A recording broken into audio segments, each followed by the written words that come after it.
Hello again, diecasters. So we have a Hot Wheels Toyota AE86 Sprinter Trueno in the Falcon tire livery.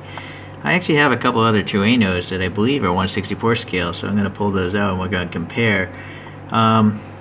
So you can actually look back at my videos and I talk a little bit more about the history and stuff, about the stats of a Trueno. This I'm just really going to do a wheeled tire project here and hopefully make them look nicer than these 5-spokes on there. I did research though. Falcon Tires is part of the Sumitomo Rubber Industries Group, a Japanese company.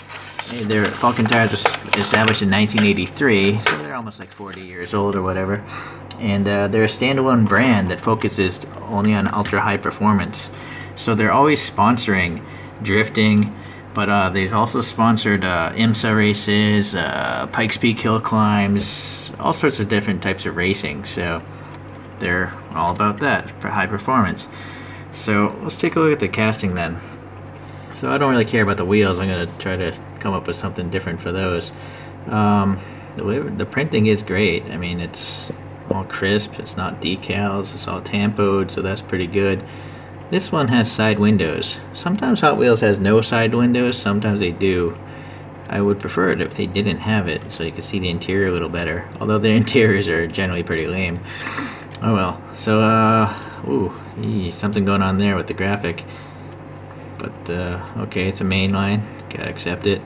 These sponsorships are pretty nice. The popped up headlights, well, you know, I can add some paint there. Some paint for the fog lights, maybe the license plate, some black in there. Casting wise, it seems okay. And then, this side, the printing looks, ooh, no, that's not good at all. So yeah, this tampo is really bad. This one's fine. So that's a shame. I mean, this is a Falcon racing car, and the main Falcon tampo is pretty bad. That's too bad. Oh well. Okay, and then a totally blank back, but maybe some red paint for the taillights and some silver would be good there. It is printed on the roof as well. Okay, so when was this casting made? Let's see, 2020. Oh, so quite new. Alright, plastic base. Quite hollow. So anyways, the internet is telling me that this thing has two different dimensions of lengths, depending on what year it is. So there's a smaller dimension of 4205 millimeters and the second of 4285. So I'm going to start with 4285, and let's just measure how long this thing is. So we got this zeroed out. And then we got 70.54. Yeah, so even with the largest dimension, this thing is still huge. It's 1/60th scale. So let me just try the other one just for curiosity's sake.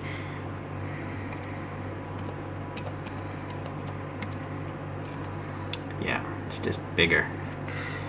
Alright, well, so it's off. Now, I am curious though, comparing to the other brands. So there are a couple of videos.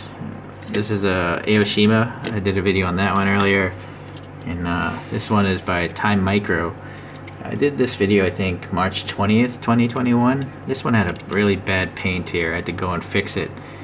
So the question is, are there any of these to scale? So let me pull up that first number again, 4285. Unfortunately, I don't think any of these models actually state what year Trueno it is, so I'm not sure which dimension I should be going for. 66.43. Yeah, so it's the longer dimension. This is 1/64 scale pretty much. So if this is 66.43, the Aoshima, it's somewhere in the ballpark, right? It also has a different front end. So yeah, these two brands are definitely closer to 1/64 scale, whereas the Hot Wheels, it has to fit their racetracks, so they have to fudge the proportions. You can clearly see it's much wider and longer as well. So, okay, if you're a stickler for scale. But as always, it's pretty hard to complain about the price of this thing, so that's why I bought it. I don't really need a Trueno because I have two that are in better scale, but I do like this livery.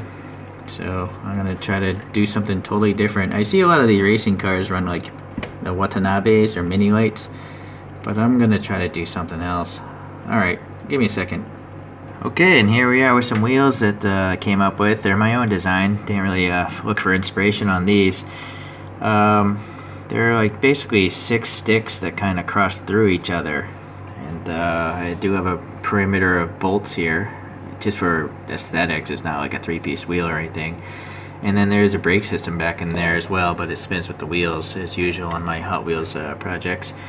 So that was that. Besides that, I added some paint, you know, a little silver for the mirrors there. I first painted the taillights silver and then covered them with red Sharpie. Here's a little bit of black Sharpie here, a little silver there. And then on the front, a little silver paint for the headlights, a little black in these recesses, the turn signals, and the fog lights are kind of goldish. Okay, so yeah, that's about it. I didn't bother taking it apart or anything like that. I just clip off the old wheels and then reuse the axles on these things. So I think it turned out alright, I guess. Let's put it up on Mr. Spins for a lap here. Yeah, I think drifting's pretty cool. I never professionally drifted or really drifted a car on purpose. A long time ago when I first got my Mazda Miata, I took it to an autocross.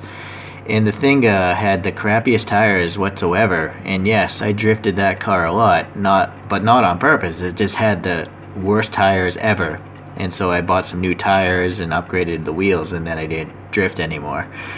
But I've done a lot of RC car drifting. It's really fun. You know, you can get a 10 scale RC car and really simulate drifting. Is pretty fun. Or Mini Z. Kyosho is a brand that makes these little RC cars called Mini Z, and they have front wheel drive, all wheel drive, and rear wheel drive ones. You really want an all wheel drive car if you want to do RC drifting. It's just easier to control. So that's just some randomness, I guess. But anyways, yeah, appreciate you watching again, and I'll see you guys around.